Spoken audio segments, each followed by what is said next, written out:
Radio à vous l'été. La voix de la résistance africaine. Je vais relancer Dr Boga Sako depuis Abidjan, Côte d'Ivoire, sur la même question. Alors, on parle des conséquences, on veut aller droit au but. Maintenant, on a vu à l'annonce même de ce coup d'État militaire au Niger, il y a la France qui a rapatrié ses ressortissants. D'autres Occidentaux ont également quitté le pays. Et donc, des Africains lambda pensent que oui, quelle peut être la réaction des chefs d'État africains? On ne sait pas si Alassane Ouattara a rapatrié les Ivoiriens du Niger. On ne sait pas si Patrice Talon du Bénin a rapatrié ses compatriotes. On ne sait pas si Tinubu a rapatrié les Nigérians, mais pourquoi voulons-nous une intervention militaire? Quelles peuvent être les conséquences selon vous, Dr Boga Sako?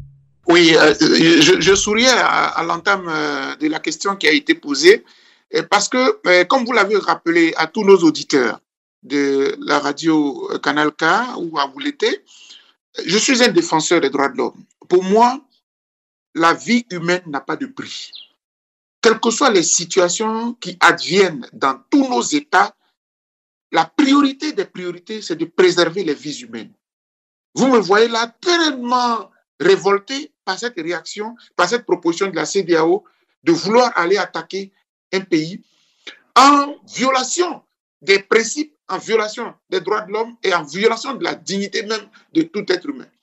Je le dis pourquoi? Je le dis parce que mon pays, la Côte d'Ivoire, a déjà subi cela à cause de l'ancien président Laurent Gbagbo. On a bombardé dans ce pays, mais l'ancien président Laurent Gbagbo est allé à la CPI, il est revenu, il est vivant, Dieu merci. Sa famille, Dieu merci. Mais combien d'Ivoiriens n'ont-ils pas perdu la vie? Donc finalement, on peut se poser la question, à quoi cela a servi? Et c'est pour cela que je ne peux pas comprendre que celui qui dirige la Côte d'Ivoire aujourd'hui, qui est très conscient du désastre qu'il y a eu dans ce pays, au-delà de 3 000 morts, 4 000 morts, 5 000 morts, Diokwe, où en une seule journée, au mois de mars 2011, la Croix-Rouge a dévoilé 850 corps sans vie, dans des puits entassés. On a fait là-bas des fosses communes, etc. Comment le président d'un tel pays, qui est conscient de ce que nous avons subi, peut tout de suite là brandir la carte de l'attaque militaire? Vous allez attaquer 1000 fois. Mais vous allez finir par discuter avec le dernier des rescapés de ceux que vous avez attaqués. Parce que sinon, si vous ne le faites pas, vous allez exposer le pays à des attaques continues. C'est ce qui s'est fait en Côte d'Ivoire. Pour éviter qu'il y ait des attaques continues, on a fini par s'asseoir.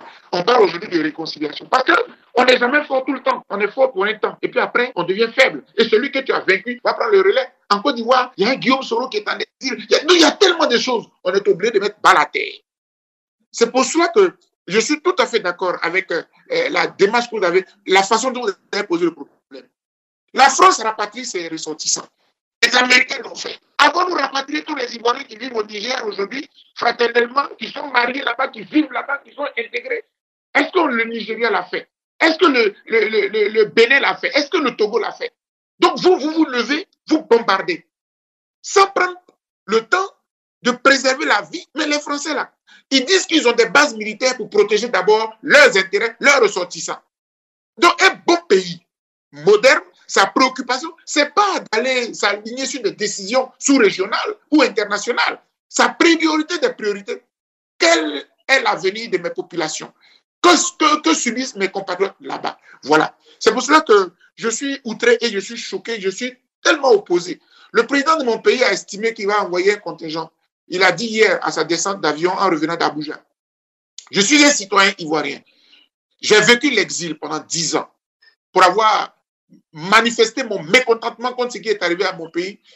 Ça m'a valu 10 ans d'exil. Je suis rentré et je parle aujourd'hui de réconciliation. Je suis même placé sous contrôle judiciaire parce que je ne suis pas d'accord avec le 3e mandat dans lequel nous nous retrouvons. Très bien.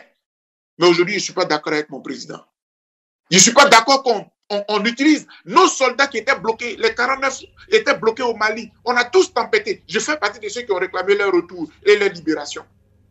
Aujourd'hui, ils sont rentrés. Je refuse qu'on prenne encore nos soldats pour les envoyer Tout à fait. Au Niger. Je ne vous coupe pas, Dr Boga Sako, justement, jeudi dernier, juste après la conférence des chefs d'État du gouvernement tenu à Abuja, le président ivoirien Alassane Ouattara, dans un message, vous l'avez dit tout à l'heure, il affirme que toutes les tentatives de la CEDEAO à dialoguer avec les militaires ont échoué, car ces militaires ont refusé de recevoir les émissaires de la CEDEAO. En conclusion, pour Ouattara et les chefs d'État de la CEDEAO, justement, il faut une intervention militaire au Niger. Il a même souligné que l'armée ivoirienne se chargera de cette mission. Mais Mme Simone Gbagbo n'a pas hésité à répliquer aussi rapidement. Et dans un message également, elle a fustigé les sanctions de la CEDEAO et dénoncé une intervention militaire au Niger. Et Mme Simone Gbagbo a aussi rappelé comment l'Occident a détruit la Libye après avoir tué Muammar Kadhafi. Quel est votre point de vue là-dessus? Mais écoutez, comment le président de mon pays peut-il dire qu'on a tout essayé en moins d'une semaine? La crise ivoirienne, savez-vous combien de temps avons-nous passé avant que lui-même sa candidature ne soit validée par M. Laurent Gbagbo? Quand la rébellion est née, combien de pays n'avons-nous pas? Accra 1, Accra 2, Lomé 1, Lomé 2, Pretoria, etc. Plus de 6 mois. La paix n'a pas de prix et les Ivoiriens l'ont fait au prix de la Côte d'Ivoire, parce que c'est nous qui avons payé tous les déplacements là, c'est nous qui avons payé en tant qu'Ivoiriens. Le président Ouattara ne peut pas dire qu'une seule semaine a suffi, les militaires n'ont pas abdiqué, donc on attaque. Non, dès le début, ils avaient déjà fait une première réunion précédente à la conclusion de laquelle ils avaient retenu que s'il y avait un autre coup d'État, ils allaient attaquer. Donc à la vérité, c'est les yeux fermés qu'ils ont mis ils ont mis cette décision-là en exergue. Mais ça a échoué. Et c'est en train d'échouer. C'est pour ça que la toute dernière rencontre qu'ils ont eue, hier, le jeudi donc, pardon, la toute dernière réunion qu'ils ont eue, c'était de dire, bon, on négocie, mais en même temps, on est prêt à appuyer sur la gâchette. Non, à la vérité, c'est reconnaître que notre première option, qui était de brandir l'attaque militaire, a été un échec. Ça a été mal. C'est pour ça que les militaires ont refusé de les recevoir. Dès l'instant où vous dites que vous vous apprêtez à nous attaquer, pourquoi voulez-vous qu'on vous reçoive? Tuez-nous. On ne vous reçoit plus, tuez-nous. C'est comme ça qu'ils sont obligés, parce qu'ils ont suivi maintenant sur les réseaux sociaux les réactions des populations. Même les États qui étaient prêts à attaquer, dont le Nigeria, ils ont été quelque part, le chef de l'État a été rabroué par le Sénat. Les peuples ne sont pas d'accord avec la guerre, surtout contre un autre peuple frère, le Niger. Ça nous rappelle trop la traite négrière, avec les traîtres de nos dirigeants qui ont vendu les nôtres. Ça nous rappelle, c'est trop malsain. Parce qu'au fond, et je m'en vais terminer, parce que je ne suis pas le seul, mon copanéliste qui vit en Suisse, qui l'a dit très clairement, l'uranium des Français est menacé.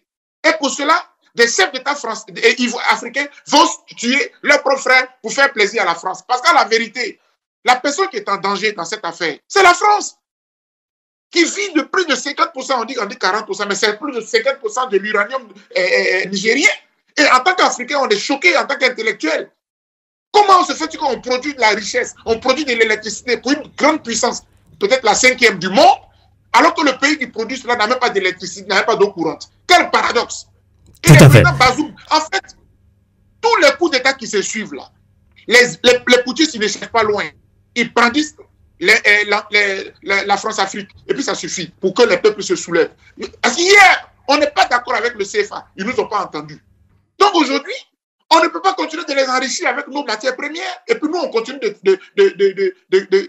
crever. Donc c'est ce qui se passe au Niger aujourd'hui. Donc c'est une guerre par procuration que les chefs d'État africains veulent faire au Niger pour faire plaisir à la France. Mais ça ne marchera pas. Parce que même si dans mon pays, et je m'en vais conclure, si dans mon pays, mon président décide d'aller attaquer, moi je ferai partie de ceux qui manifesteront pour dire qu'on n'est pas d'accord avec, et au nom de notre liberté. Et j'espère qu'on nous permettra de manifester, pour manifester notre mécontentement. Parce que hier, on a soutenu le retour de nos 49 soldats lorsqu'ils étaient au Mali. On nous permettra aussi de dire non à la guerre au Niger, au nom de la liberté d'expression. Radio à vous l'été. La voix de la résistance africaine.